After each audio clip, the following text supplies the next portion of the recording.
Bueno, estamos iniciando este programa de salud activa. Como siempre, cada 15 días tenemos un programa de interés. Hoy vamos a hablar de un programa que se tituló de la siguiente manera: Cuídame y seré feliz. Hablemos sobre protección para las personas mayores. Hoy vamos a tener las personas de la tercera edad en este tema como tema para desarrollar este programa de salud. Tenemos invitado al doctor César Pulido. Él es referente de la política pública social para el envejecimiento y la vejez, administrador público, especialista en alta gerencia en gobierno y gerencia en asuntos públicos, con más de 10 años de experiencia en el sector público. Yo quería una curiosidad, ¿usted es administrador público de la ESAP? Sí, señor, de la Escuela Superior de Administración Pública. Correcto. Ahí está estudiando mi hijo, acabó de empezar. Vamos a ver cómo le va. Sí, muchas gracias. Bueno, ya hablamos más larguito, pero era solo esa curiosidad que me da alegría porque pues tener un hijo estudiando allá es muy bueno. Está también don Javier Alonso Jiménez López. Él es odontólogo, especialista en auditoría en salud, cuenta con 30 años de experiencia en el sector público, dentro de los cuales 10 son en salud pública. Bienvenido, doctor Javier. Muy amable, muchas gracias, don Jorge. Para mí es un honor estar aquí en este programa y llegar a todos los oyentes y televidentes. Gracias. También está una conocida amiga mía de hace bastantes años, que es un placer tenerla aquí en el canal y en la emisora, doña Ángela María Sepúlveda. Ella es representante de la comunidad, quien se dedica al trabajo social. Actualmente es consejera del Consejo de la Persona Mayor en Kennedy, en representación de la red de las organizaciones sociales de personas mayor. Doña Ángela María, hacía rato no la veía, con la pandemia no nos dejaba volver a hablar. Bienvenida. Jorgito, muchas gracias por esta invitación, por el programa, y pues somos compañeros, comunicadores. Sí, señora. Aquí poniéndole el pecho a todo este tema de la comunicación. Bueno, también tenemos a doña Mayarly Hernández González. Ella es líder de la ruta cardiocerebrovascular metabólica. Uy, ya ahora sí le voy a preguntar que me cuente qué es eso. Pero espere. Claro, sí, y de la EPOC de la Surrec Suroccidente. Es enfermera especialista en gerencia hospitalaria. Le doy la bienvenida y explíquenos todo ese término ahí como tan científico y complicado. A ver cómo es.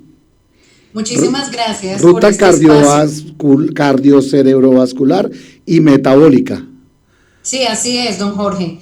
Muchísimas gracias por el espacio y por la oportunidad. Cada día poder acercarnos a nuestra audiencia, a nuestros pacientes y aquellos usuarios que tienen enfermedades crónicas como hipertensión y diabetes mellitus son los que hacen parte de esta ruta. Ya no somos programa de hipertensos o de diabéticos, estamos más estructurados, un poco más afinados con el control de la enfermedad y ahora hacemos seguimiento de una manera diferente a nuestros pacientes, por eso nos llamamos ruta. El modelo de atención cambió y por eso nos llamamos ruta. Bien, doña Mayarly. Y tenemos a doña Marta Romero. Doña Martica es profesional territorial de la Estrategia de Redes de Cuidado Comunitario de la Secretaría Distrital de Integración Social. Es licenciada en Educación y cuenta con 10 años de trayectoria en el sector. Bienvenida, doña Marta. Muchas gracias, un saludo para todos, agradecer de nuevo la invitación a los oyentes, a nuestra audiencia, pues agradecer el espacio, muchísimas gracias. Bueno, no, la verdad me siento muy honrado que todos ustedes estén aquí y que este programa se está convirtiendo en el de la salud de todos los bogotanos, especialmente de Puente Aranda y de todas las localidades de Bogotá. Bueno, vamos a ir a una pausa para empezar con los temas, pero antes de eso yo quisiera hacerles una primera pregunta inicial que les tengo aquí preparada y que la tenemos en el libreto. Entonces se las voy a de una vez a transmitir para que ustedes nos cuenten. ¿Cuál es la expectativa que ustedes tienen en participar en este programa? ¿Cuál es la expectativa para llegar? Esta es una pregunta cortica solamente de introducción para ir a una pausa y ahí sí vamos a desarrollar todos los temas. Entonces, la pregunta inicial es esa. ¿Cuál es la expectativa de cada uno de ustedes, de don César, sobre este programa? Cuéntenos, don César, ¿cuál es su expectativa? Bueno, buenas tardes a todos y a todas. Pues es muy interesante aprovechar estos medios de comunicación para informar acerca de todo lo que se está desarrollando como tal desde la política pública social de envejecimiento y vejez para las personas adultas mayores. Recordemos que nosotros trabajamos en pro de la comunidad. Mi expectativa es destacar como esa importancia que tienen las personas adultas mayores en todos estos procesos asociados a la subred suroccidente, así como la participación activa que tienen ellos en todo este proceso, en temas, pues lo más importante, en temas de cuidado y autocuidado, pues debido al contexto en el que estamos pasando en estos momentos, que es el de la pandemia. Entonces, mi expectativa es eso, informar de lo que estamos haciendo, de lo que estamos trabajando en terreno, en territorio, también de manera virtual, aprovechando las tecnologías de la información. Esto para los televidentes y los oyentes. Bien, gracias. Al doctor Javier también le pregunto le hago la misma pregunta. Su expectativa con respecto al programa, doctor Javier. Muy amable, don Jorge. No, para mí como referente de la política pública social para el envejecimiento y la vejez, es una oportunidad muy valiosa de llegar a los televidentes y a los radioescuchas con toda la política pública social, todo el entorno de la política, las dimensiones que tiene, que es muy importante que todos conozcamos que tenemos algo que nos defiende, alguna herramienta que nos da medidas de protección, de cuidado, de restablecimiento de derechos. También es importante este espacio para exaltar todas aquellas acciones que desde los diferentes espacios o instancias de participación de las personas adultas mayores tienen y que en una gran medida ellos exaltan esa sabiduría, esa creencia, esa experiencia, poniéndola al servicio de la comunidad. Ok, doctor Javier. Doña Ángela, la misma pregunta, su expectativa como comunidad, como representante de la comunidad, ¿qué expectativas tiene del programa? Gracias, Jorito. Primero que todo, un cálido, amoroso saludo a todos los radioescuchas, a los oyentes y a quienes están siguiendo el programa por televisión. El agradecimiento, Jorito, por este espacio que usted nos brinda para llegarle a la comunidad. Yo la expectativa que tengo es como que las personas conozcan que hay una política de envejecimiento y vejez, que esa política de envejecimiento y vejez garantía derechos. En esa parte es muy importante como tener en cuenta que las personas, y más que todo en esta época de pandemia, miramos cómo podemos llegar, no ha sido fácil. El entorno en que hoy en día nos encontramos, tenemos que mirarlo con la parte virtual, y las personas mayores tuvimos que darnos como ese trabajo de entender y de poder manejar la parte virtual. No ha sido fácil, pero ahí vamos. Entonces, expectativas son muy importantes, y máximo cuando estamos a bordo de elegir un nuevo consejo en la localidad de sabios y sabias. Entonces, como la gente tiene la oportunidad de tener la comunicación frente a una política que garantiza sus derechos. Esa es la expectativa que yo tengo. Muchas gracias, Jorge. Bueno, gracias. Bueno, vamos a ir a una pausa y ya regresamos para ir desarrollando con cada uno de ustedes los diferentes temas. Entonces, volvemos, señores televidentes y los que nos escuchan por nuestra emisora, regresamos en un momento.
Santander Televisión, innovación en comunicación, el canal de televisión vocero de la ciudadanía de Bogotá y el país. Hacemos transmisiones streaming en vivo y en directo de eventos, ferias, convenciones, con Switcher Team Production Studio 4K, Black Valle. Producimos animación 3D y 2D de calidad con plataformas de última tecnología. Realización creativa de videos comerciales, didácticos, educativos, institucionales.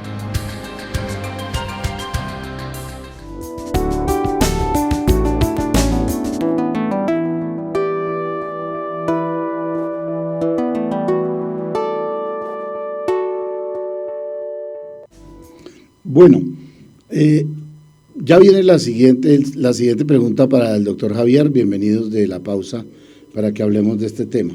Doctor Javier, ¿cuál es el accionar, cuál es el valor de la política pública social para el envejecimiento y la vejez? ¿Cuál es su expectativa en este tema y cuál es ese valor y ese accionar? La política pública social para el envejecimiento y la vejez tiene un valor fundamental que es la dignidad humana, que es una base primordial en casi todas las constituciones, no solamente de Colombia, sino del mundo. Casi todos los países en el mundo se han adoptado los derechos humanos como el eje fundamental de todas las políticas. Es así como esta política, su dimensión o su accionar está en todos los ámbitos y esferas de la persona adulta mayor.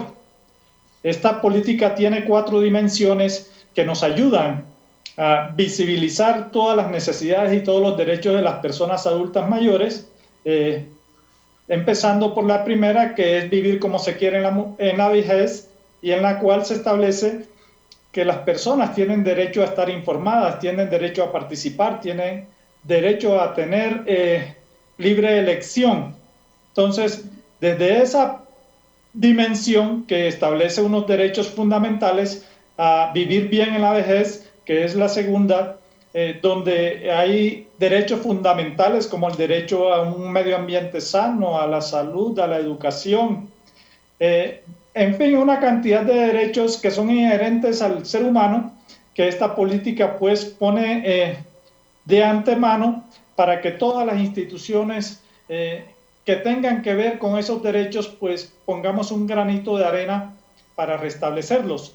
Nuestra tercera dimensión es vivir sin humillaciones en la vejez, que tiene que ver con el tema que hoy nos atañe, que es la protección y cuidado de la persona adulta mayor. Es así como todos los que coinciden en esta protección y autocuidado tenemos que velar por los derechos de las personas adultas mayores. Y terminamos con la cuarta dimensión, que es vivir juntos y juntas. Es importante que nosotros miremos todas estas dimensiones como un conjunto de acciones que nos van a llevar a mejorar la calidad de vida de la persona adulta mayor. Envejecer juntos y juntas en la vejez es proyectarse. ¿Cómo quiere uno vivir en la vejez? Tiene que ver con todos esos acuerdos intergeneracionales que debe existir no solamente en la ciudad, en la sociedad, sino también en la familia, entender a la persona adulta mayor. Entonces, el accionar de la política es bastante amplio, para lo cual invitamos a todos los televidentes y a los que nos están escuchando a que nos unamos, a movilizar, a operativizar la política pública de envejecimiento y vejez, porque es función de cada uno, obligación como miembro activo de la sociedad, poner un grano de arena en la consecución del bienestar de la persona adulta mayor.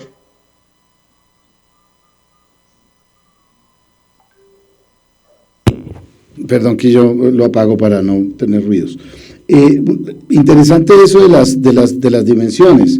Le agradecemos mucho porque no se mira desde solo un aspecto, sino que se ven cuatro fundamentales para poder hablar con las personas de la tercera edad.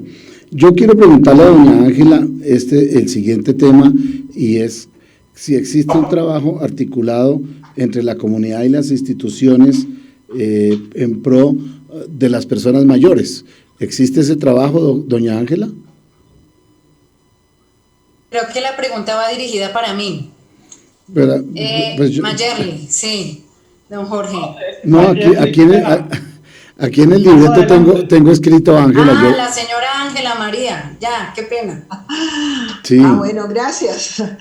Bueno, yo diría que frente a la garantía de derechos es muy importante tener estos aspectos como la igualdad, la diversidad y equidad.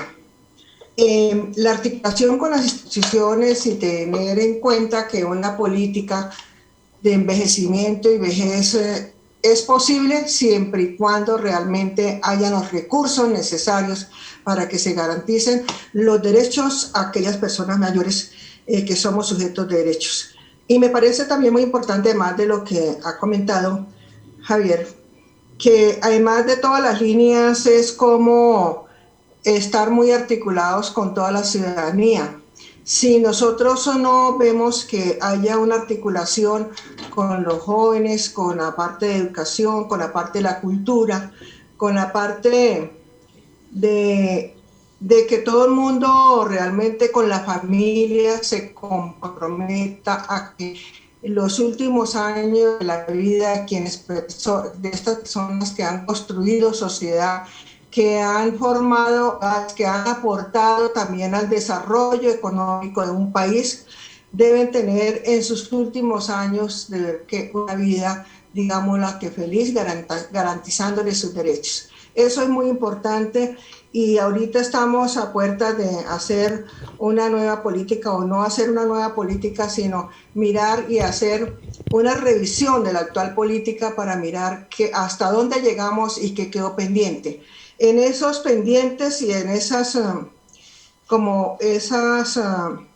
partes y esos aspectos que no han sido posibles, tendremos que trabajarlo y tendremos que trabajarlo al interior no tan solo de la norma, sino también la parte internacional, donde hay convenciones que garantizan derechos y que hacen parte que Colombia suscriba esos convenios y los ha suscrito, pero tiene que haber una voluntad, además de la voluntad política, es tener como esa parte presupuestal para que se hagan esas garantías. Yo creo que esto de la pandemia para las personas mayores tendremos que hacer una redimensión de todo lo que hemos vivido, como están muchas personas mayores, no ha sido fácil que no tengan un sistema digital, que no tengan solamente pues un computador o que tengan un celular, sino que también se tenga el acceso a esos medios de comunicación y tendremos que articular con las instituciones para que ese acceso a los medios de comunicación realmente se nos dé para que no estemos aislados del mundo que nos rodea. Eso es muy importante que lo tengamos en cuenta y ha sido muy importante que las instituciones, los 14 sectores que están en el distrito se comprometan con acciones muy concretas para garantizar derechos a las personas mayores. Entonces, eso es una parte bien importante. Y a mí me parece que es muy importante la parte de la educación y la cultura, donde a los niños y a los jóvenes los preparemos para la vejez, porque muchas veces se piensa que no, que eso es para aquellos viejitos que están allá, que ya cumplieron con su etapa de la vida, y no es así. Hay que saber aprovechar los saberes y las experiencias que se hicieron en el transcurso de su vida, para que esas saberes y experiencias realmente sean acogidas, recogidas y que esas prácticas se tengan en cuenta. Me parece que ese es un aspecto bien importante, además de la garantía de los derechos. Cómo nos comprometemos como sociedad, cómo nos comprometemos con los diferentes sectores, inclusive el sector de las empresas privadas, de darle una garantía a estos derechos en acciones concretas que realmente sí representen una estabilidad emocional, una estabilidad de libertad, una estabilidad de realmente tener esa escucha en los diferentes espacios. Entonces yo les agradezco inmensamente y ahí estaremos muy pendientes y seguiremos trabajando, porque pues ahí todavía hay como esas faltas todavía para que las personas mayores realmente tengan esa garantía de derecho a las personas que no han tenido en el tiempo en su vida un trabajo, y por lo tanto en la vejez es cuando más se requiere tener una pensión que tenga un ingreso mínimo para poder subsistir y para poder tener una vida más o menos saludable, porque sabemos que en los últimos años de su vida es cuando se necesita más para la salud, es cuando más se necesita para la alimentación, la nutrición, etcétera, etcétera. Entonces, muchas gracias, y me parece que estos espacios son muy importantes. Yo sé que hay entidades muy comprometidas que están ahí y que hacemos articuladamente acciones, y esa articulación de las organizaciones con las instituciones son muy importantes, porque miramos entre todos y todas, porque este no es un trabajo de una institución, es de todo el conjunto de los sectores y del sector privado para garantizar derechos a las personas mayores. Mil gracias. Doña Ángela, yo sí quiero decirle que si desde el punto de vista suyo necesita de los medios de comunicación, Santel Radio y Televisión se dispone para abrir un espacio que lo coordinaremos con usted si quiere, para que ellos tengan una vez a la semana un espacio de comunicación. Con mucho gusto. Usted me cuenta y nos ponemos de acuerdo. Muchas gracias, Jorge. Le agradezco inmensamente. Con mucho gusto, doña Ángela, para eso estamos, para servir. Bueno, doña Mayerly, ahora sí, doña Mayerly, yo le quiero preguntar, ¿cuál es la realidad de salud de los adultos mayores en esta subred suroccidente, doña Mayerly? ¿Usted qué percibe y qué nos puede contar? Sí, señor.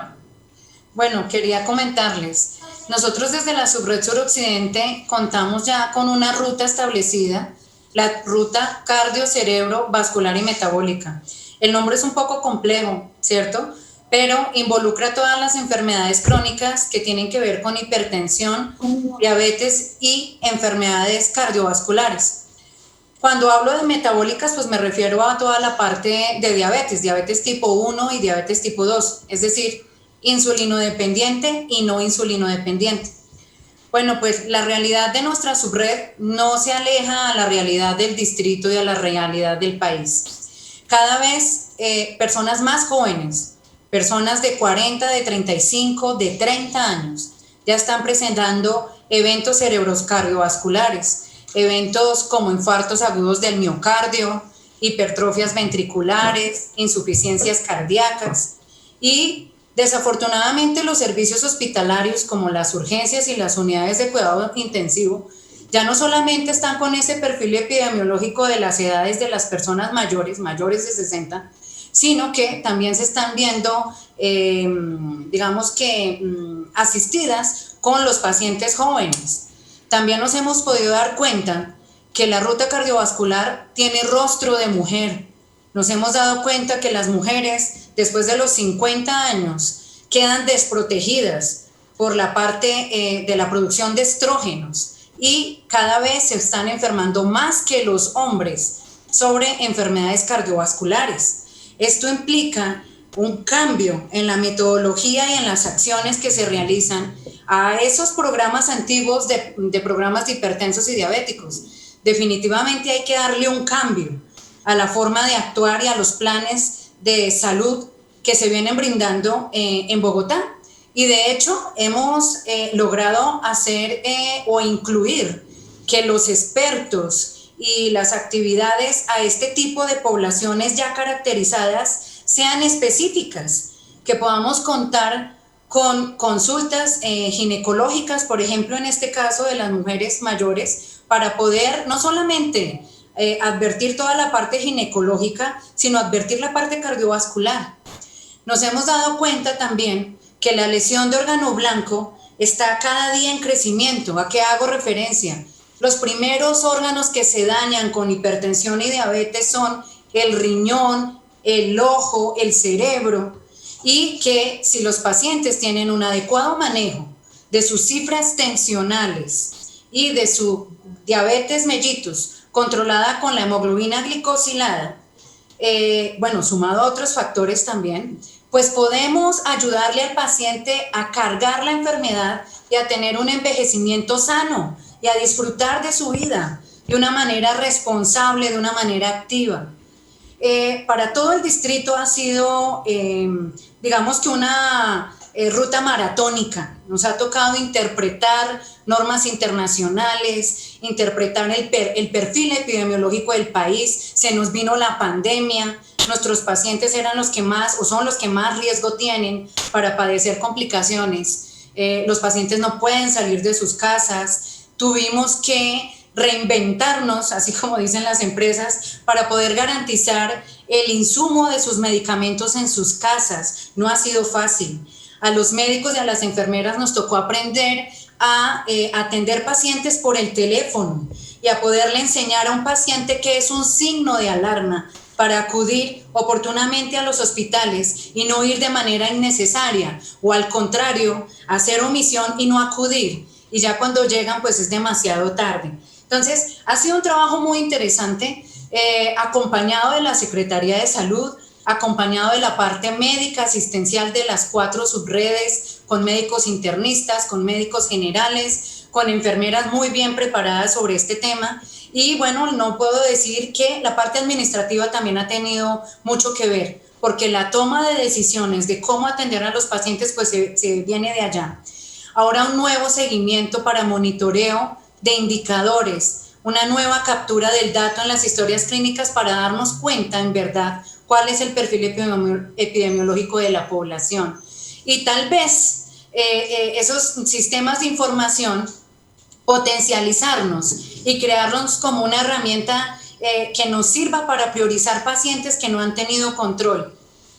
Esto que estoy diciendo pues se escucha muy bonito, pero vivirlo ha sido un poco difícil en esta situación de pandemia, que a nuestra población de médicos y enfermeras también le ha pegado muy duro por el contagio de COVID.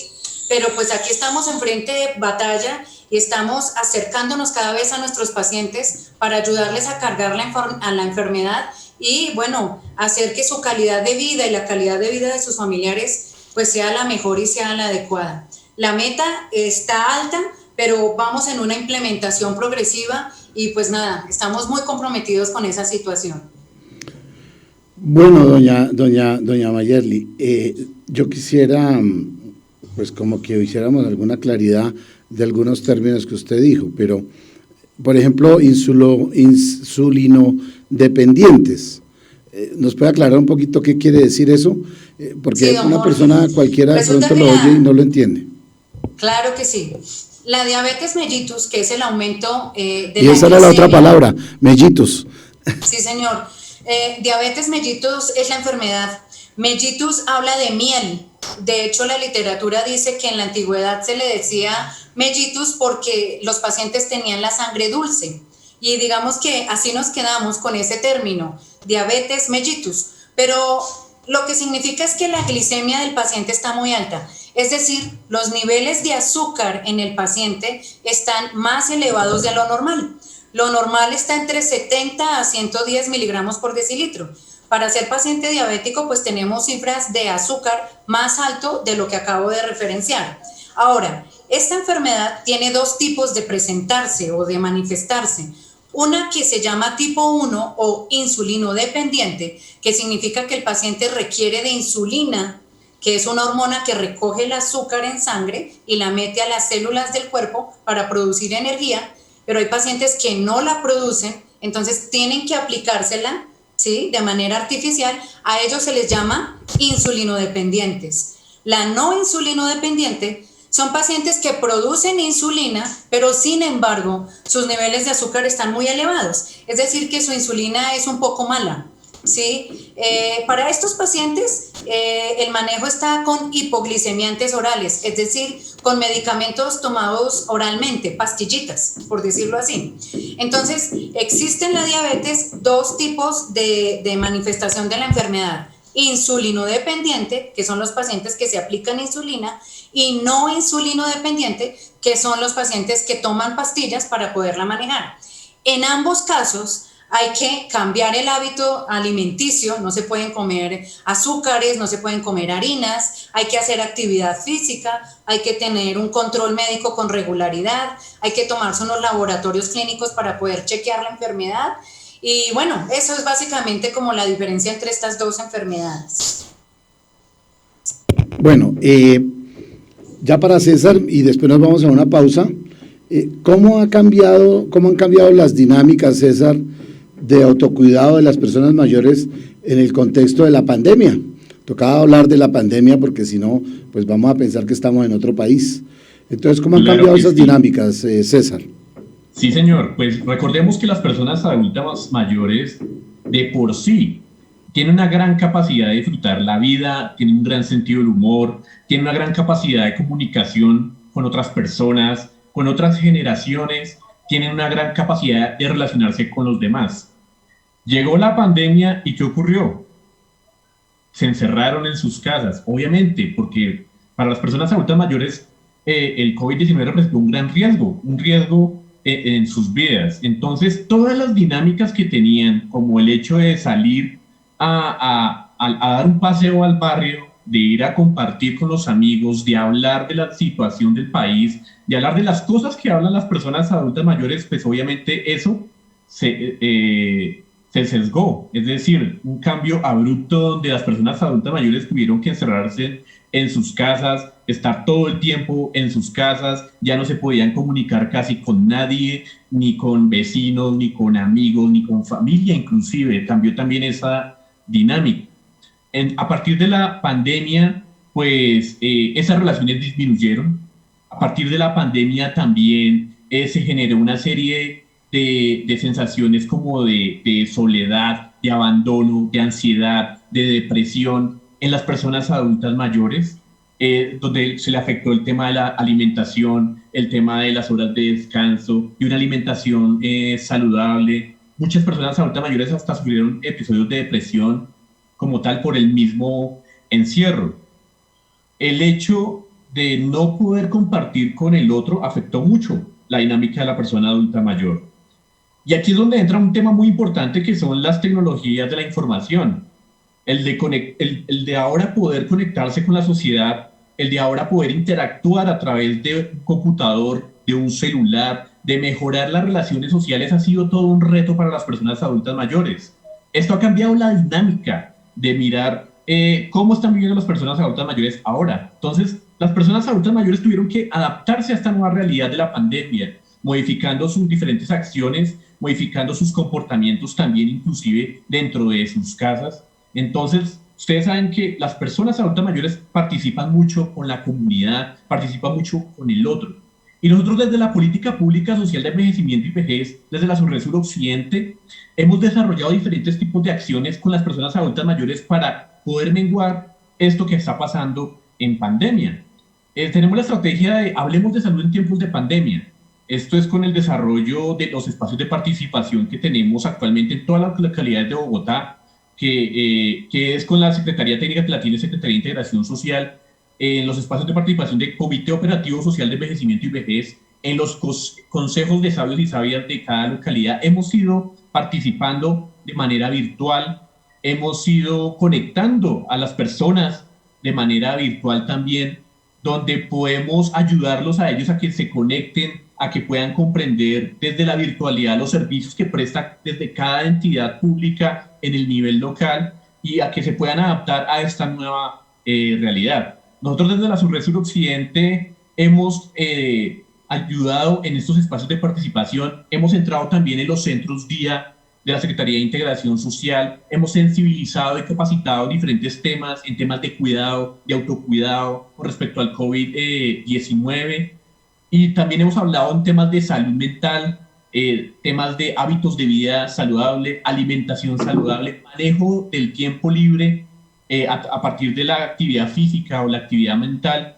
Ha sido enriquecedor con ellos, ha sido todo un aprendizaje, una retroalimentación de aquí para allá, de allá para acá, donde las personas adultas mayores aprenden de nosotros y nosotros también aprendemos con ellos en un intercambio intergeneracional. La dinámica ha cambiado, tenemos que adaptarnos, las personas adultas mayores se están adaptando, pero aún tenemos problemas en el alcance, como lo decía la señora Ángela, en el tema de la comunicación, el manejo de las TICs, y que tenemos que afrontar paso a paso. Bueno, vamos a ir a una pausa y ya regresamos.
Santel Televisión, innovación en comunicación, el canal de televisión vocero de la ciudadanía de Bogotá y el país. Hacemos transmisiones streaming en vivo y en directo de eventos, ferias, convenciones, con Switcher Team Production Studio 4K de Black Valle. Producimos animación 3D y 2D de calidad con plataformas de última tecnología. Realización creativa de videos comerciales, didácticos, educativos, institucionales.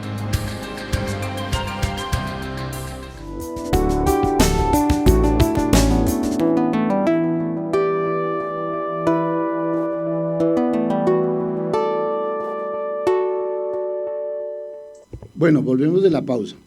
Para doña Mayerly le quiero preguntar cuál ha sido la estrategia de la Subred Suroccidente para brindar atención a los adultos mayores. Mayerly, cuéntenos usted, por favor.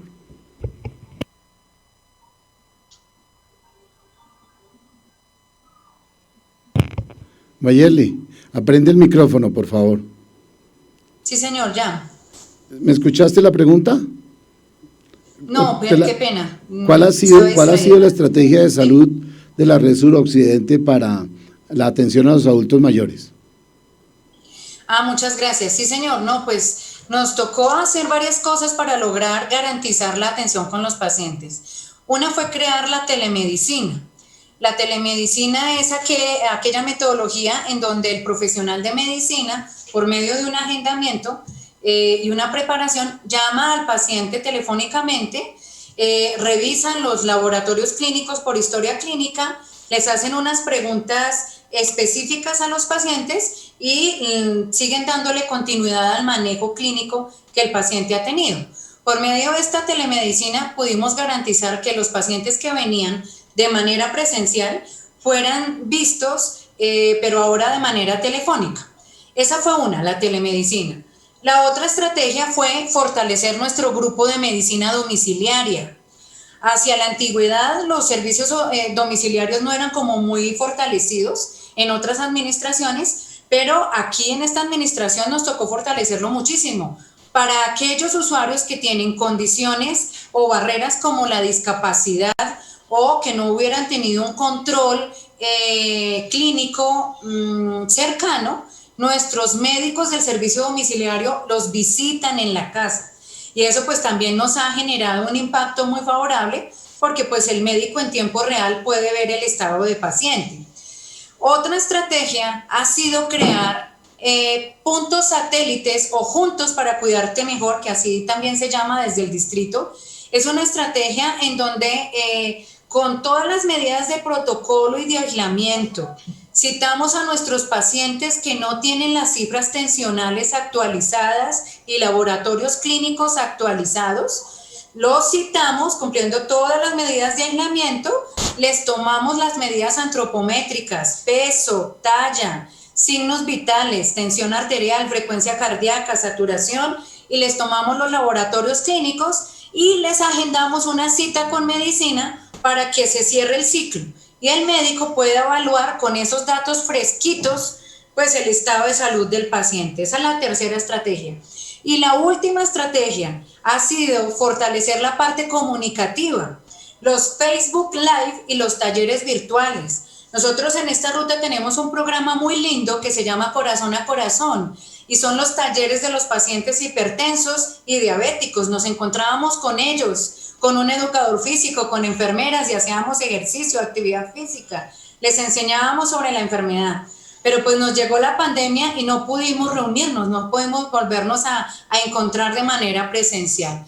¿Qué hemos hecho? Crear esa parte virtual. Así como dice la señora Ángela, ha sido una expectativa, ha sido pues un impacto en algunos casos favorable y en otros ha sido también una herramienta importante para darnos cuenta las nuevas necesidades que tienen las personas mayores y que tienen las personas de esta ruta.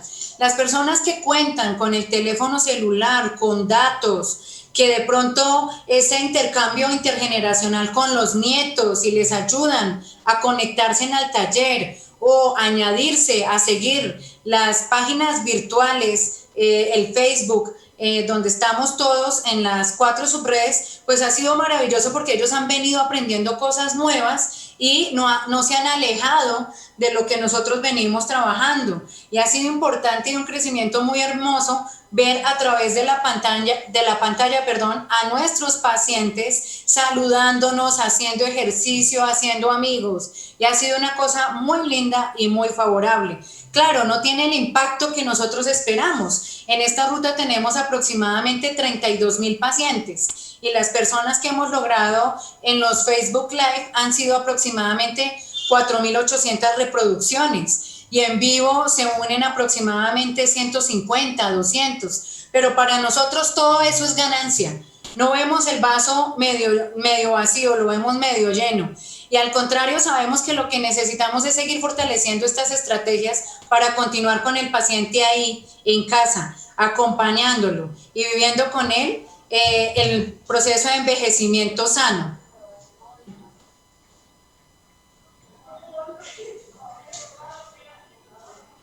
Qué interesante, la verdad, oírlos a ustedes hablar de estos temas tan chéveres.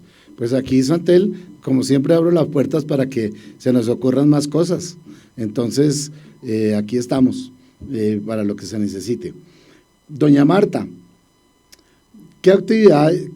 Bienvenida, ¿no? Porque no le habíamos preguntado, pero llegó la hora. ¿Qué actividades se recomiendan para fortalecer las actividades de apoyo familiar, doña Marta? Bueno, para todos, gracias, don Jorge.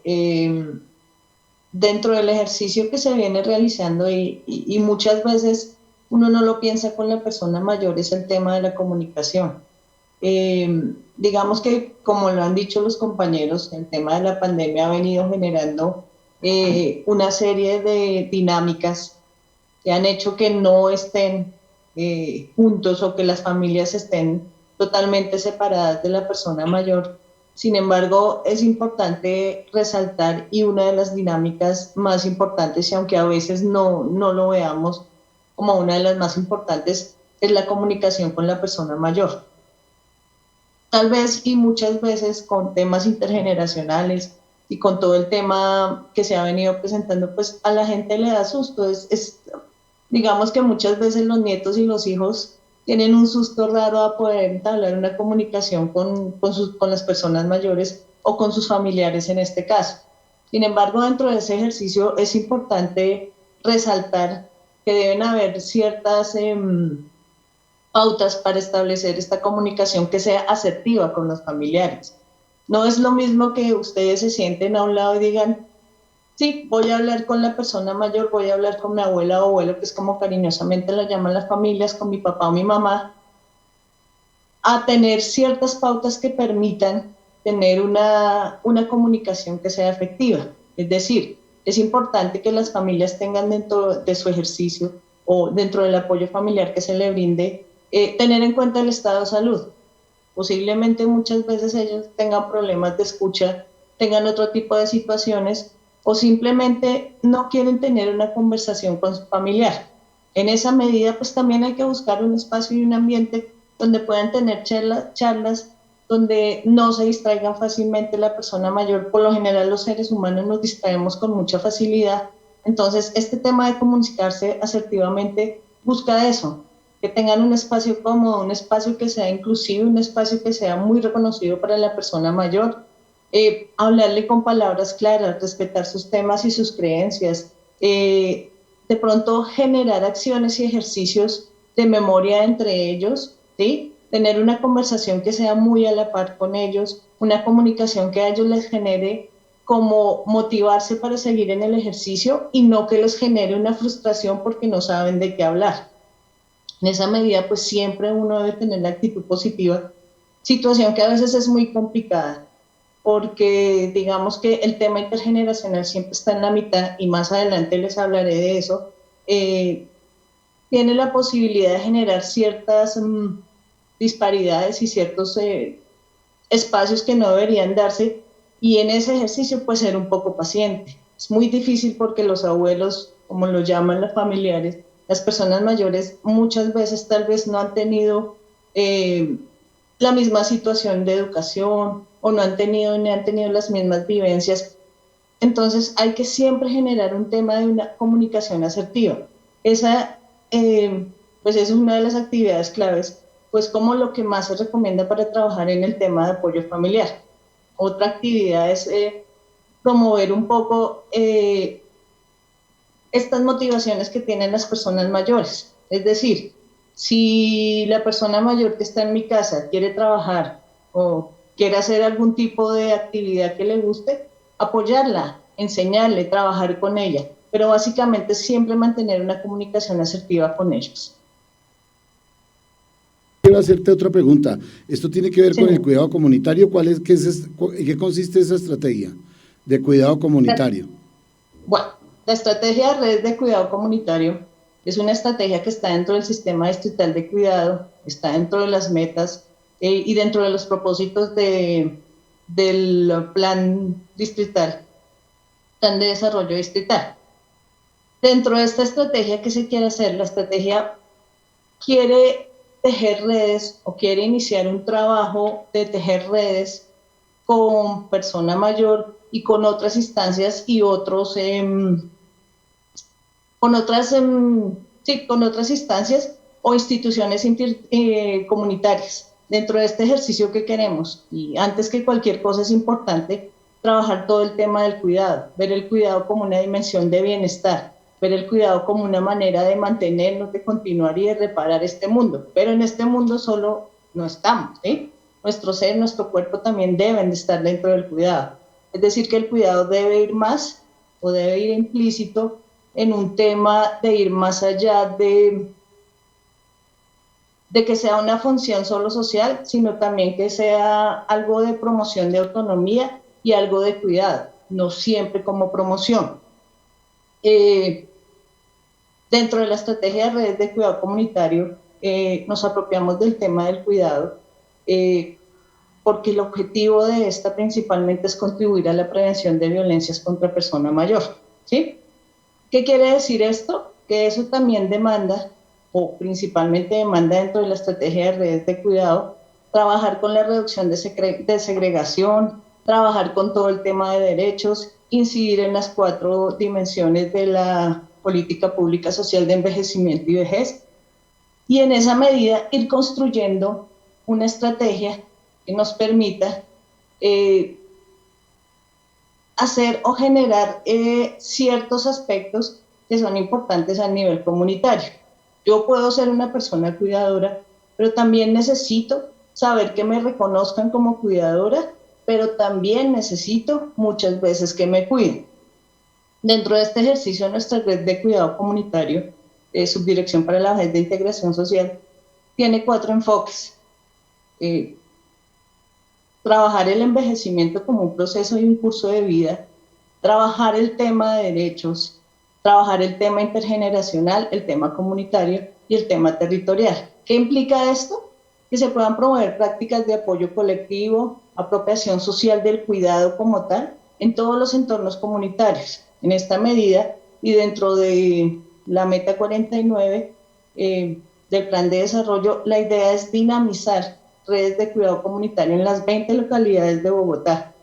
¿Y eso qué implica? Que hay que hacer un recorrido territorial, y por eso hablaba del tema de la comunicación, porque es uno de los elementos prioritarios dentro de la estrategia.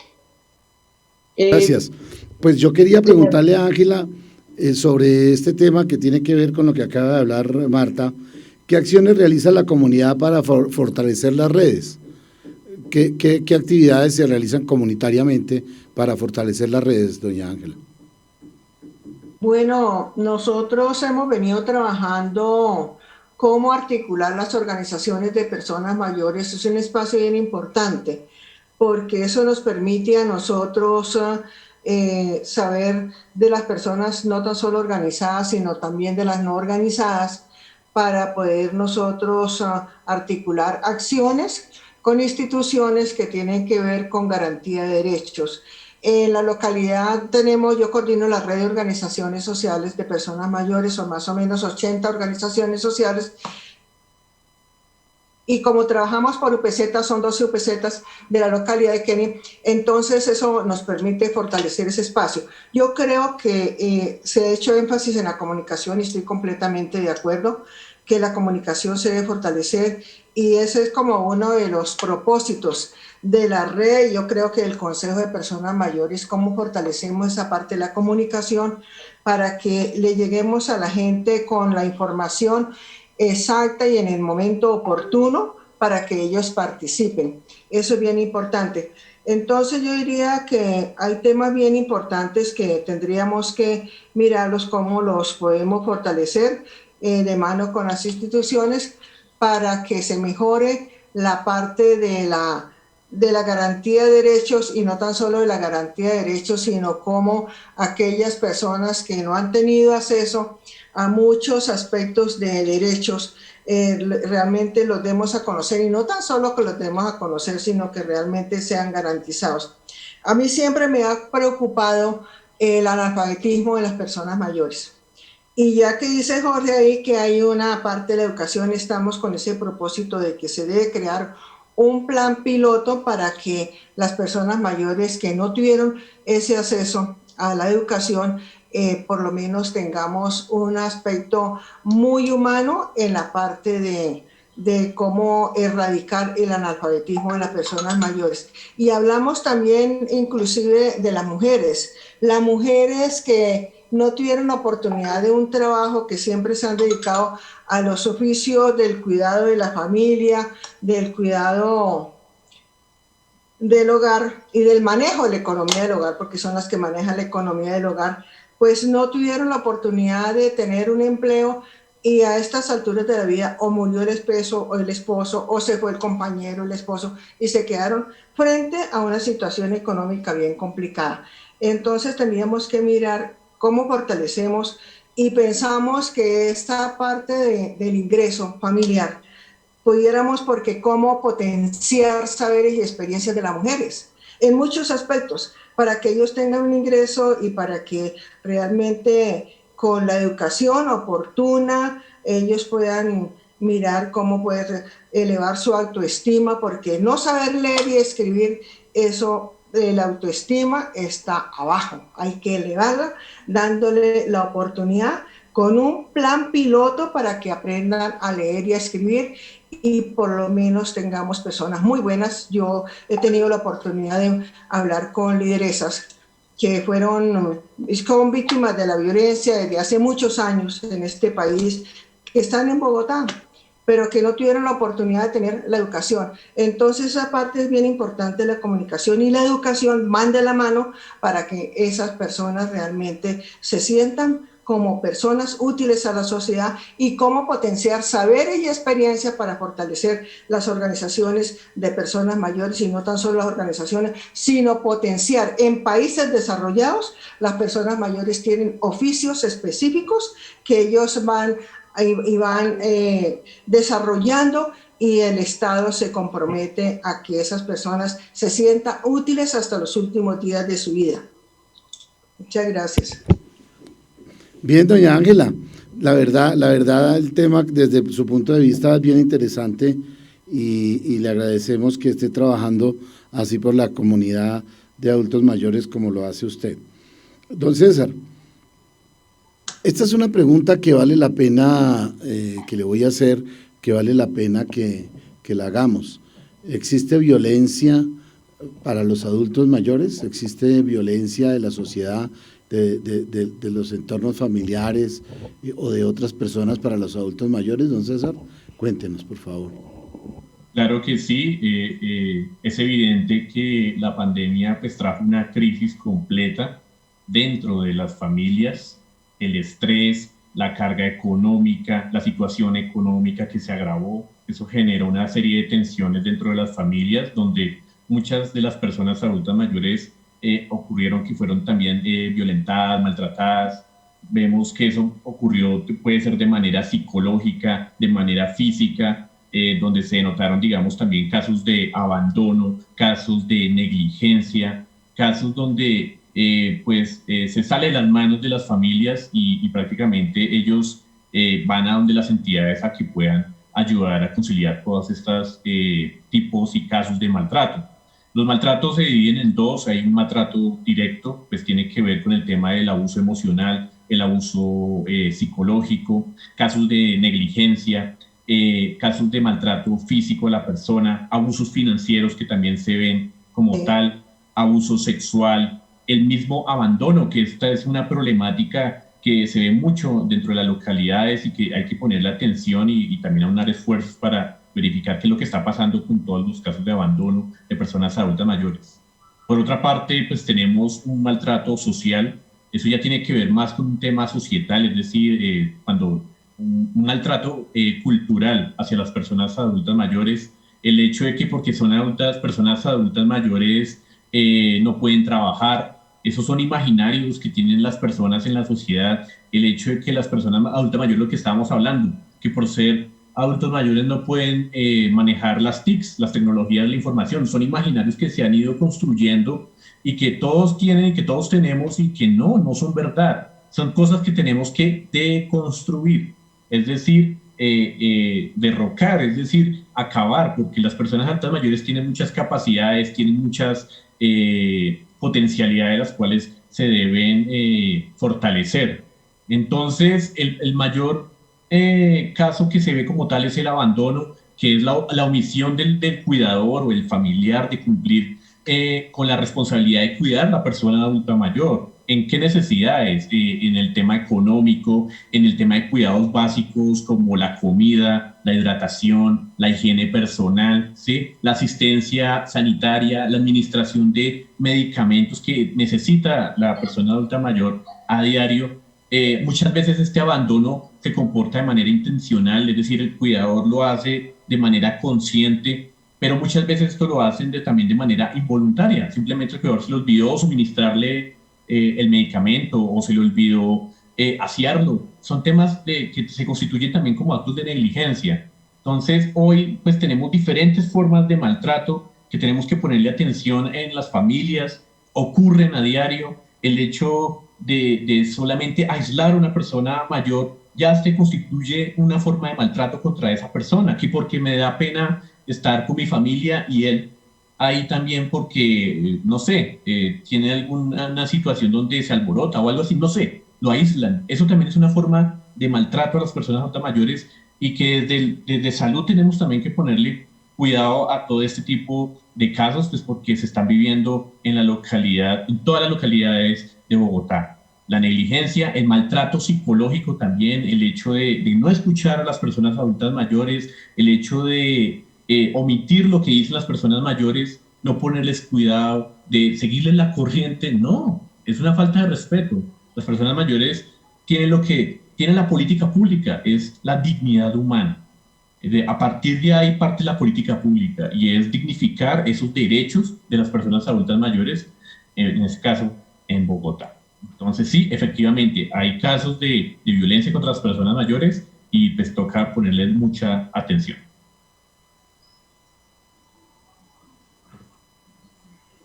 Hemos terminado el programa de día de hoy. Vamos solamente con el doctor Javier a que nos dé los teléfonos de donde se pueden comunicar las personas. Doctor Javier, en 2 minuticos, por favor, díganos cómo en violencia sexual, cómo lo pueden hacer en Procuraduría. Bueno, usted nos va a contar. Cuéntenos, doctor Javier. Resulta de que es importante que nosotros establezcamos de una manera clara que toda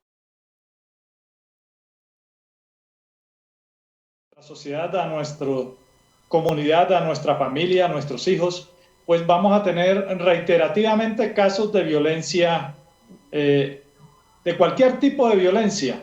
Nosotros como comunidad debemos estar al tanto de ellos y como comunidad podemos denunciar ese tipo de maltrato.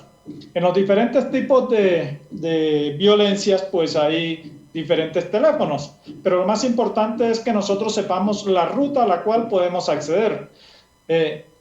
Por ejemplo, en el caso de violencia sexual es importante que nosotros establezcamos que la primera opción que tenemos es ir a una institución de salud donde nos van a restablecer el derecho a la salud. Esa institución de salud puede hacer un dictamen médico legal y remitir el caso a las comisarías de familia. Igualmente, si tenemos un caso de violencia física, la primera institución también es la salud, porque también va a restablecer el derecho a la salud. En todo caso, hay diferentes instituciones como las comisarías de familias que tienen una importancia bastante grande, porque su misionalidad es garantizar, restablecer, prevenir, reparar los derechos de las personas o de las familias o de la persona de la familia que ha sido conculcada o que ha sido víctima de violencia intrafamiliar. Dentro de los teléfonos podemos decir que el 380-8400 es el de las comisarías de familia. De la Procuraduría, el 587-8750. Tenemos el 123, donde podemos denunciar cualquier tipo de maltrato. Tenemos diferentes líneas como la 122 para las damas, para que notifiquen todos los casos, la 150. Son líneas que nosotros debemos tener presentes para acceder a cualquier tipo de maltrato que nosotros tengamos. Pero como le dije anteriormente, es necesario que nosotros eduquemos a la comunidad, a nuestras familias, que proporcionemos la información, la educación necesaria y la comunicación asertiva para que ese tipo de situaciones no se dé en nuestros hogares ni en nuestra comunidad. Bueno, muchas gracias, doctor Javier, a ustedes, los panelistas, a los invitados del día de hoy por haber estado acá, a doña Ángela, a doña Mayerly, a doña Marta, a don César y al doctor Javier también por haber estado. Nos vemos en otra próxima oportunidad, en este mismo horario, para esta misma salud activa, la salud de todos los bogotanos. Muchas gracias y nos vemos en otra próxima oportunidad. Muy amables a ustedes por haber estado acá.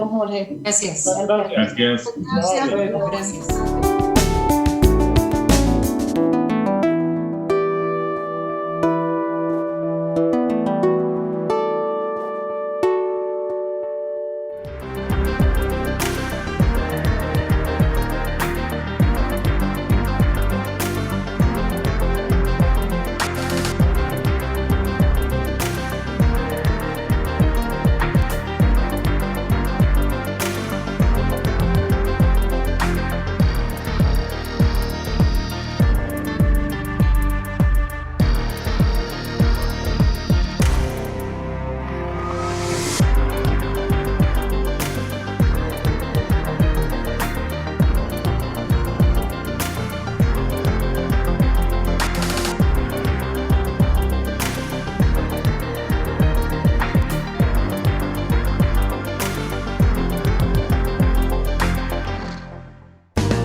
Santel Televisión, innovación en comunicación, el canal de televisión vocero de la ciudadanía de Bogotá y el país. Hacemos transmisiones streaming en vivo y en directo de eventos, ferias, convenciones, con Switcher Team Production Studio 4K de Black Valle. Producimos animación 3D y 2D de calidad con plataformas de última tecnología. Realización creativa de videos comerciales, didácticos, educativos, institucionales.